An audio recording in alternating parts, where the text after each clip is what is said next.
नमस्कार दोस्तों, stock market studies में फिर से एक बार आपको बहुत-बहुत दिल से स्वागत करता हूँ। तो आज का जो टॉपिक है, वो डिटेल्स वीडियो का टॉपिक है। तो बहुत सारे दोस्तों ने कमेंट किए थे, तो इसके ऊपर मैं फिर से एक बार वीडियो लेके आया, क्योंकि इसके ऊपर पहले भी मैं एक वीडियो बना के दिया था। तो इतने सारे इन्फॉर्मेशन आपके साथ मैं नहीं शेयर किया, तो आज मैं कुछ एक्स्ट्रा इन्फॉर्मेशन आपके साथ शेयर करूँगा इस कंपनी के बारे में। तो चलो मैं आपको पहले बता दूँ कंपनी का नाम क्या है, तभी आपको और भी क्लियर हो जाएगा। कंपनी का नाम है आरबीएल बैंक। तो इस आरबीएल बैंक के बारे में बात करूँगा, क्योंकि कंपनी में लगातार गिरावट देखने को मिला था। और अच्छा खासा एक गिरावट के बाद, एक अच्छा खासा लेवल क्रैश होने के बाद अभी एक जगह पे सस्टेन कर रहा है। तो बहुत सारे दोस्तों ने मुझे पूछा कि सर, क्या अभी खरीदारी करने का राय होगा? क्या अभी खरीदारी करना चाहिए? क्या अभी और भी मेरे ऊपर हायर साइड में बाइंग है? क्या मैं एवरेज करूँ? तो इस तरीके से बहुत सारे कमेंट्स आए हैं। तो मैं आज आपके सामने इस कंपनी का डिटेल्स व्यू रखूँगा। उसके बाद आपको जो डिसीज़न ठीक लगे, तो उस हिसाब से ज़रूर काम करिएगा। तो चलो, वीडियो को लास्ट तक ज़रूर देखिए। और अभी तक अपने चैनल को सब्सक्राइब नहीं किया तो जरूर सब्सक्राइब कर लेना। और एक रिक्वेस्ट और रखूंगा, आप प्लीज टेलीग्राम को जाकर ज्वाइन करिए। तो मैं रिक्वेस्ट इसीलिए रख रहा हूँ क्योंकि बहुत सारे लोग चाहते हैं सही टाइम में ट्रेडिंग करने के लिए, सही टाइम में शॉर्ट टर्म ट्रेडिंग और इन्वेस्टमेंट में करने के लिए। तो उसके लिए हर डिटेल्स में टेलीग्राम में अपडेट देता रहता हूँ। जाकर एक बार चेकआउट करके देखिए, एज ए एजुकेशन पर्पस में आप चेकआउट करिए। अगर आपको अच्छा लगता है तो आप कुछ भी डिसीजन ले सकते हैं। देखिए, ये कोई रिकमेंडेशन नहीं है, आपको मैं जरूर रिक्वेस्ट करूंगा, आप एक बार स्टडी करिए, हमेशा स्टडी करिए, तभी आपको सब कुछ पता चलेगा। तो चलो देख लेते हैं आज की इस कंपनी के डिटेल्स के बारे में। सबसे पहले मैं आरबीएल बैंक के डिटेल्स के बारे में बात करूं, तो कंपनी के जो डिटेल्स है आप अगर देखेंगे, तो आरबीएल का टोटल जो ब्रांचेस है 545 ब्रांचेस है, और वो भी कितने 23 स्टेट्स में।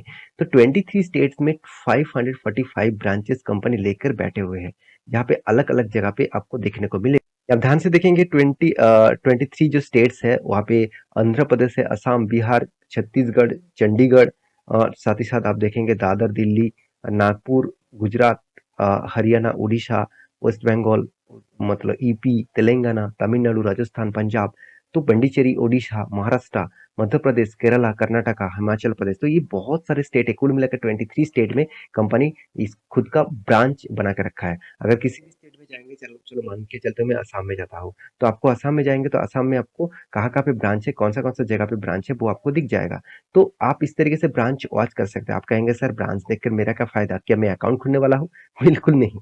तो आपको अकाउंट खोलने के लिए नहीं बोल रहा हूँ, आपको ये देखने के लिए बोल रहा हूँ कि कौन सा स्टेट में कितना इसका मतलब जो कुल मिलाकर कंपनी ने यहाँ पे बताया है कि मेरे पास 545 ब्रांचेस है, कौन सा स्टेट में ज्यादा ब्रांचेस है। इसमें क्या होगा, आपको एक अंदाजा लग जाएगा कि जिस स्टेट में वो ज्यादा ब्रांच करके रखा है, क्या वो स्टेट उसको उस बेसिस में रेवेन्यू जनरेट करके दे रहा है, उस बेसिस में उसको कस्टमर दे रहा है। कस्टमर के हिसाब से मैं बात करूं, सबसे पहले आपको यही चीज देखना है, क्योंकि कस्टमर जितना ज्यादा रहेगा उतना ही बैंक के लिए फायदा रहेगा। कस्टमर दो तरीके से होगा, कंपनी के जो बैंक्स जो लोन बांटेंगे, तो उसका कस्टमर भी चाहिए, और साथ ही साथ बैंक्स को जो पैसा देंगे उसका भी कस्टमर होना चाहिए। तो ऐसे देखा जाए तो एक लाइबिलिटी है, एक एसेट है। तो एसेट कौन होगा? जो मान के चलिए बैंक ने जिसको लोन बांटा, तो उसके लिए लोन जिसको बांटा वो बैंक के लिए एक एसेट है, क्योंकि उसके पास से बैंक को पैसा मिलेगा, इंटरेस्ट मिलेगा। और बैंक जिसके पास से पैसा लिया, वो हो जाएगा बैंकिंग के लिए एक लाइबिलिटीज, क्योंकि उसको इंटरेस्ट के साथ उसको पैसा वापस करना पड़ेगा। तो जैसे आप देखेंगे सेविंग अकाउंट, करंट अकाउंट, साथ ही साथ आप देखेंगे तो एफडी, साथ ही साथ आप देखेंगे तो और भी बहुत सारे इन्वेस्टमेंट पॉलिसीज होते हैं। तो सारी जो लोग बैंकिंग के ऊपर पैसा रखते हैं, तो वो बैंकिंग के लिए एक लाइबिलिटी है। और बैंक जितना लोन मारते हैं वो बैंकिंग के लिए एसेट है। तो हमेशा देखा जाता है किसी भी बैंकिंग के लिए कि कासा रेशियो। आप कहेंगे सर, कासा रेशियो क्या है? जितने सारे मेरे पुराना सब्सक्राइबर है उसको पता है, कासा रेशियो का मतलब है करंट एंड सेविंग अकाउंट।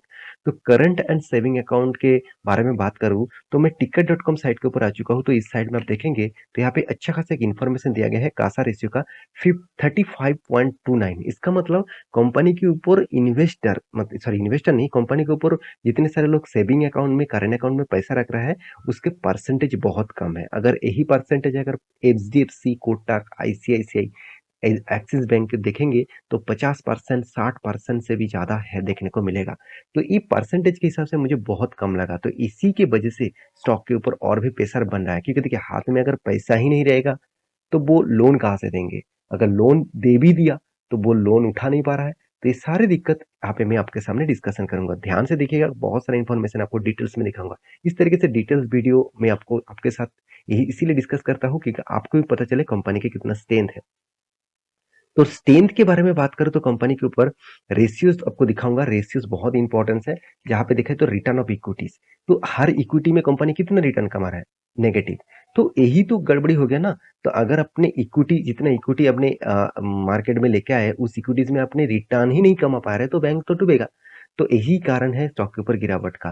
तो एक टाइम कंपनी 11% तक रिटर्न ऑफ इक्विटी लेके आते थे, आज तो उसका हालत खराब हो गया। रिटर्न ऑफ एसेट, कंपनी के जितने एसेट है उसमें कंपनी कितना रिटर्न कमा रहा है? नेगेटिव। तो ये सारे पैरामीटर्स यही बता रहे हैं कि कंपनी का हालत खराब है।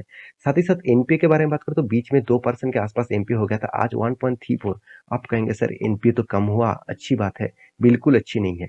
हमेशा कहा जाता है कि 0.80% के नीचे हो एनपीए तो एक बेस्ट माना जाता है। आप जाकर दिग्गज दिग्गज बैंक को देख लीजिए जहाँ पे 0.80 के नीचे है, जैसे कोटक है, आईसीआईसीआई है, एचडीएफसी है। तो एनआईएम परसेंटेज भी देखिए लगातार लगातार वीकनेस में देखने को मिला है। तो कंपनी का पैग रेशियो यहाँ पे नेगेटिव में दिखा रहा है, ना दिखा रहा है तो मतलब कुछ वैल्यूएशन नहीं है। हाँ, आप कह सकते हैं कि सर सीआर परसेंटेज तो अच्छा खासा है। सीआर परसेंटेज क्या होते हैं? मान के चलिए बैंक ने जितना पैसा बैंक के पास है उसके हिसाब से आरबीआई ने एक रूल जारी किया जहाँ पे हर बैंक के पास 9% के आसपास पैसा होना चाहिए। क्योंकि जितने सारे लोग पैसा रखे हैं, मान के चलिए सेविंग अकाउंट, करंट अकाउंट में पैसा रखे हैं, कल अगर बोल दे कि मुझे पैसा चाहिए तो बैंक को उसको देना पड़ेगा। तो इसलिए बैंक बता रहा है कि 9% के ऊपर हाथ में कैश होना चाहिए।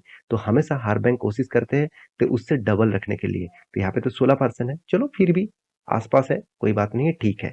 तो कॉस्ट ऑफ लाइबिलिटी यहाँ पे मुझे ज्यादा देखने को मिला, क्योंकि कॉस्ट ऑफ लाइबिलिटी मतलब बैंकिंग को 4.5%, 4.60% का आसपास यहाँ पे उसका लाइबिलिटीज है, उसको पैसा देना पड़ेगा।